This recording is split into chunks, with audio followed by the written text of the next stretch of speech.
The funny thing about betrayal is how quietly it sneaks up on you. One day you're making coffee for a woman you swore you'd grow old with. The next, you're packing a life into boxes while she's off tangled up in another man's arms. I wasn't born a fool. I became one, slowly, the way a man drowns by degrees. First a little water at the ankles, then the knees, and before you know it, you're choking. The beginning of the end came not from her lips, but from his. Her lover, I still can't say that word without tasting iron, decided to twist the knife a little deeper. Sent me a photo. Just a simple snapshot. My wife, tangled up with him, flushed and smiling like I used to dream about. Caption? Your wife's favorite guy. I remember standing there, the phone trembling in my hand, feeling the last threads of my old life snap one by one. No angry outbursts. No screaming or throwing furniture. No, that would have been too easy for her. Too dignified. Instead, I smiled. A cold, brittle little smile that didn't quite reach my eyes, the last smile she would ever see from me. I set the plan in motion that very night. She was out, of course she was. Probably telling herself whatever little lies she needed to keep doing what she was doing without guilt. Networking. Late meetings. Business trips. Funny how betrayal always hides behind professionalism these days. Real classy. While she was gone, I packed every piece of clothing I had. Every photo of us together, shredded neatly into ribbons and stuffed into a black garbage bag. My tools, my books, my keepsakes, all methodically boxed. I even wiped the digital footprints. Bank accounts closed. Joint cards canceled. Shared subscriptions deleted. Netflix password changed because, hey, if I'm burning the bridge, I'm torching the Wi-Fi too. The final touch? That photo. I printed it, nice and big. Took my own Sharpie and scrawled across it, bold and black and final. I hope you enjoyed your boyfriend. Left it right there on the polished oak dining table, the one I had hand-built with 6 weekends worth of sweat and sawdust, the one she bragged about to her friends like it was some boutique designer piece. And then I left. Walked out the front door without slamming it, without looking back, without a single ounce of regret weighing down my steps. I was lighter than air, freer than I'd been in years. But I wasn't quite finished yet. No, not even close. Because revenge, my friend, isn't about rage. It's about precision. And I had one final gift waiting for her. Waiting upstairs in the bedroom. Waiting for that perfect, good punch moment when she'd realize just how thoroughly she'd lost everything. And when she did, she collapsed to her knees. Right there. Exactly where I wanted her. Looking back, the signs were there. Not flashing neon, not shouting in my face. No, nothing so kind. The signs were subtle, the way a hairline fracture snakes through concrete long before the collapse. It started with the little things. She stopped laughing at my jokes. Stopped reaching for my hand in the middle of the night. Stopped texting me just to say she missed me. At first, I made excuses for her. She's tired. Stressed. Work is demanding.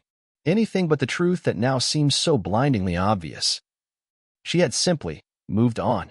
She just hadn't bothered to tell me yet. I was just filler. Background noise while she rehearsed for her next big performance. Playing wife until something better, something bolder, came along. And boy, did he think he was better. Mr. Loverboy. Sending me photos like a coward, hiding behind pixels because he didn't have the spine to look me in the eye. I should have been furious. Instead, I found myself feeling something colder than rage. Pity. Pity for the man who thought he'd won some grand prize. Pity for the woman who sold everything we had for the price of cheap thrills and drunken promises. There was a time she used to look at me like I hung the stars. She'd sit across from me at that same dining table, twirling her hair around her finger, and dream out loud about the life we were building. Our first house. Our plans for kids. Growing old together. Lies. Every word of it. Maybe she meant it at the time. Maybe she was just playing a part even she didn't realize was fake yet. But the truth is, people don't just trip and fall into someone else's bed. They climb into it, one careless, selfish choice at a time. And me? I was too busy loving her to see it happening. The real cruelty wasn't the betrayal. It was how easily, how effortlessly, she replaced me. Like I was just another outdated model of a man, to be swapped out when the newer, shinier version caught her eye. And you know the best part? She thought she'd get away with it. Thought I'd find out, scream, cry, beg, the whole ugly spectacle. Maybe she even thought we'd have one of those, work through it conversations like we were on some cringy daytime talk show. Not me. Not this time. See, the man she married, the pushover, the steady one. He died the minute that photo hit my phone. What she was left with was a stranger, a ghost with my face, but no warmth left in his heart. And that ghost? He had plans. When she walked through that front door later that night, balancing takeout bags and humming some thoughtless tune, she didn't even notice at first. She didn't notice the silence, didn't notice the emptiness, didn't notice her world had already burned down around her. Until she set those bags on the table and saw it. The photo, the sharpest smeared caption, and her husband's love, laid out like a corpse on the polished wood. At first, she just stood there, frozen, staring at the photo like maybe, just maybe, it would rearrange itself if she blinked enough times. I wonder what went through her mind in those first seconds. Shock? Denial? That desperate scramble to conjure some half-baked lie that might make it all go away? Whatever it was, it didn't save her. I wasn't there to see it. No, I was long gone by then. But I know her too well. I can picture every micro-expression in that carefully rehearsed face. The purse slipping from her fingers. The takeout bag splitting open, containers spilling across the floor, forgotten. The sharp little gasp as the full gravity of it hit her. I knew. And worse. I wasn't going to give her a chance to fix it. She stumbled toward the stairs then, heart jackhammering, the way a child runs to check on a broken toy. Still clinging to the stupid hope that whatever damage she'd caused, she could still tape it back together. But you can't tape over betrayal. You can't unring the bell. When she pushed open the bedroom door, she fell to her knees. Dropped like a puppet with its strings cut. Because that room, the room where we once whispered plans into each other's skin, was gutted. The bed stripped bare, mattress flipped, the closet yawning empty like a gaping mouth. And there, nailed right into the drywall above our headboard, was the second photo. A second copy of the one her lover had sent me. Only this time, I'd added something more. In the same thick Sharpie, scrawled across the smiling, tangled image of her betrayal. Congratulations. You won. All yours now. Pinned below it with a single nail was my wedding band. Still warm from the skin she betrayed. No words. No arguments. No desperate pleas. Just that cold, absolute finality. The woman who had once spun promises out of moonlight now knelt in the wreckage of them. Alone. Exactly where she deserved to be. Betrayal never kicks down the door. It creeps in like a draft, slow, sneaky, almost unnoticeable until you're already freezing to death and wondering how it happened. The first time I caught her lying, it wasn't even about another man. It was stupid, small, forgettable, if you were the kind of person who could afford to forget. She told me she had a late meeting.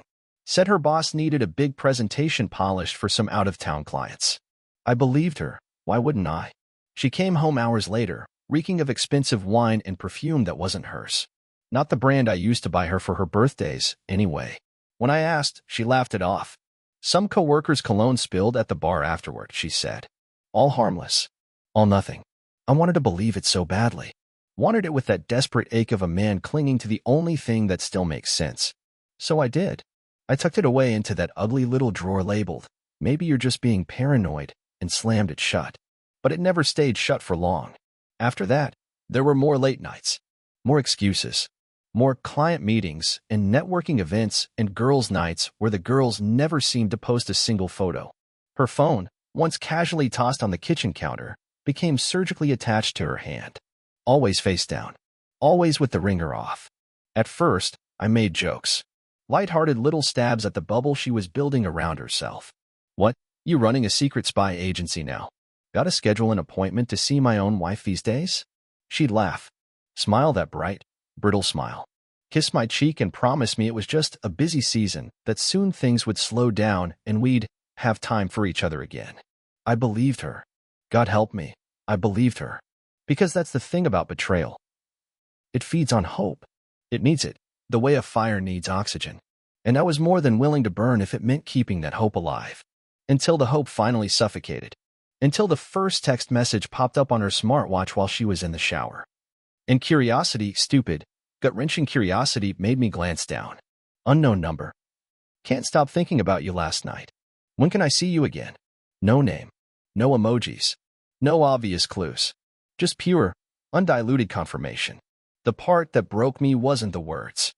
It was the ease with which they sat there, casual, familiar, like they belonged in her life more than I did. She had a whole secret world tucked into her back pocket. And I was just the fool she came home to when the night was over. After that, everything changed. Every late smile, every absent-minded kiss, every "love you" mumbled into the darkness. They all twisted into something ugly, something wrong. A performance so convincing I almost wanted to applaud her. Almost. But applause would have to wait. Because while she perfected her lies, I was perfecting my exit. It's funny. When you spend enough time swallowing your anger, it doesn't die. It ferments. Turns into something sharper, colder, something you can use. The night I saw that message on her watch, something inside me shifted. Not broken. Not shattered. No, something better. Focused. I didn't confront her. Didn't yell. Didn't demand an explanation that would be soaked in lies and crocodile tears. No. I smiled. I kissed her forehead as she stepped out of the shower, steam still clinging to her skin. And I told her I loved her. Because the best revenge doesn't come from rage. It comes from silence. It comes from letting them dig their own grave while you measure the perfect coffin. First thing I did? I stopped giving her any reason to suspect I knew. If she needed a late night out, I encouraged it. Have fun, babe. If she spent an hour texting with her phone tilted just out of my view, I gave her space. Busy day? Huh? If she came home wearing a different perfume, one she never wore for me, I smiled and told her she smelled amazing. Meanwhile, behind the scenes, I was taking inventory. Bank statements. Credit card charges. GPS tracking apps she forgot were still linked to my account. Receipts she left crumpled in her car. Messages half deleted but never fully erased. She made it easy, really. Affairs aren't built on intelligence, they're built on impulse. I learned everything I needed. Who he was. Where he worked. When they met. How many nights she smiled in my face while his fingerprints were still warm on her skin. It wasn't just betrayal anymore. It was theater, a play she thought she was directing, not realizing she was just another actor following the script I was writing for her final scene. And if you think the man she ran to was going to save her, you don't know me. I wasn't about to confront her until every domino was lined up. Until one small push would bring it all crashing down in perfect, devastating silence. Because there are no second chances for traitors. No understanding. No mercy. There's only justice. Cold. Hard. Unforgiving. And oh, it was coming. It was coming fast. You have to understand something about cheaters. They're not just liars. They're gamblers. Every secret they tuck away is a dice roll. Every excuse they spin is a bet that you'll stay blind just a little longer. And gamblers? They always push their luck. After I started playing the dumb, loving husband again, she got bold. Late nights became entire weekends with the girls. Sudden business trips popped up that didn't even match her office's calendar. A new friend, some fake coworker name she used to explain long lunches and dinner dates. I let her build the fantasy. Let her convince herself I was still clueless. And behind that stupid little smile she wore when she kissed my cheek goodbye, I could see the calculation in her eyes. He won't leave. He's comfortable. He's weak. Oh, honey, if only you knew. I started saving screenshots. Screenshots of her Uber trips, never the ones she thought I'd check. Screenshots of hotel bookings, rushed and sloppy, tied to an email she thought she was clever enough to hide. Screenshots of social media posts tagged by friends who didn't realize they were exposing her. Building the case. Brick by brick. I even got the full name of Loverboy himself. Ryan something, typical LinkedIn douchebag. All fake smiles and inspirational quotes about grind culture and living your truth. Yeah, he was living his truth, all right. In my bed. The ultimate play came one Saturday night. She told me she had a girls' retreat at some rustic Airbnb about an hour outside the city. Self-care, she called it. I helped her pack, folded her jeans for her, even tucked a little love note into her overnight bag. Something sweet, something heart-wrenching. Something she would find later and have to choke down with guilt. Because I wasn't staying home, either, while she was busy retreating. I checked into a hotel 2 towns over. Close enough to be dangerous, far enough to be invisible. And that's where I made the final moves. Bank accounts quietly split. Joint property documents updated. Legal consultations booked for Monday morning. A moving company on standby, prepaid in full. Personal items packed, labeled, hidden safely away. When she came home, she would walk into a house stripped of me. And all that would be left was the cold, ugly truth she thought she buried under her own selfishness. I wasn't waiting for an apology. I wasn't waiting for tears. I was waiting for the collapse. And it was almost here. Almost time to watch her world burn to ashes around her. with no one left to blame but herself. It was almost beautiful in a way, how everything unfolded with perfect, brutal precision. She came home late Sunday night, suitcase dragging behind her, looking disheveled but smug. That lazy, satisfied glow that a weekend of sin tends to leave behind. Except this time. The house wasn't waiting for her. No warm lights. No dinner in the oven. No husband pretending not to smell another man's cologne in the air. Just silence. The first thing she noticed was the missing pictures. All the framed memories. Vacations, anniversaries, birthdays. Gone. The walls looked naked, stripped down like a corpse someone forgot to bury. Then came the living room. The shelves bare. My books missing. The ugly little decorative trinkets she loved, still there. Of course they were. They belonged to her world. The one she built on lies and cheap betrayals. It took her longer to notice the envelopes stacked neatly on the coffee table. No dramatic confrontation. No shouting match. Just paperwork. Cold, sterile, surgical. My lawyer's contact info. A detailed asset division agreement. A list of personal items already moved into storage. And the cherry on top, a formal notice that the joint accounts were closed and final transactions complete. She must have stood there for a full 5 minutes. Frozen in place. Processing the reality that her fallback plan, me, had packed up and vanished without so much as a goodbye. And just when the panic started setting in, when the weight of her own stupidity began pressing down on her ribcage, that's when she saw it. The photo. The one I left out like a snake in the grass, coiled and waiting. Her, wrapped around him. My handwriting slashing across it like a knife. I hope you enjoyed your boyfriend.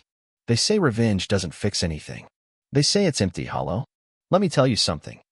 Standing there in that empty house, imagining her heart dropping into her gut. Imagining her realizing she wasn't the one pulling the strings anymore. That was the first real peace I'd felt in months. But it wasn't over yet. Oh no. Because the final blow was upstairs, waiting for her like a gravestone. It must have taken every ounce of her willpower to climb those stairs. I imagine her hand trembling on the banister, her breath coming in shallow, panicked gasps. Because deep down, she knew. Somewhere inside that hollowed-out heart of hers. She knew what was waiting. But denial's a hell of a drug, isn't it? She pushed open the bedroom door. The door to what used to be our sanctuary, And the first thing she saw wasn't the stripped mattress or the empty closet. It was the wall, above the headboard, where once a framed photo of our wedding day had hung. Our stupid, naive smiles frozen in time. There was something else now. The second photo. The same filth Loverboy sent me. Her, straddling him, her smile wide and wicked. So proud of herself, so certain she was untouchable. Only now, it was pinned to the wall with a single, brutal nail. And scrawled across it, bold and final, in the same jagged sharp E. Congratulations. You won. All yours now. Hanging just below it, dangling from a nail like a condemned man's noose, was my wedding ring. The very symbol of everything she threw away for a few stolen nights of validation and cheap thrills. I can picture it perfectly, Her knees giving out. The thud of her body hitting the floor. Her hands clutching at her hair. Her mouth forming silent, broken prayers that no one was listening to. Because there's a moment. A terrible, pure moment. Where a traitor realizes they weren't just caught. They were outplayed. She didn't just lose me. She lost the man who still would have bled himself dry to protect her. She lost the only soul stupid enough to forgive her, had she asked before. Now all she had was an empty house. A stained memory. And a picture nailed to the wall. Mocking her with the wreckage of her own choices. No screaming matches. No arguments. No final scenes. Just silence. The loudest sound in the world. And she was going to have to live inside it. With nothing but her own echo for company.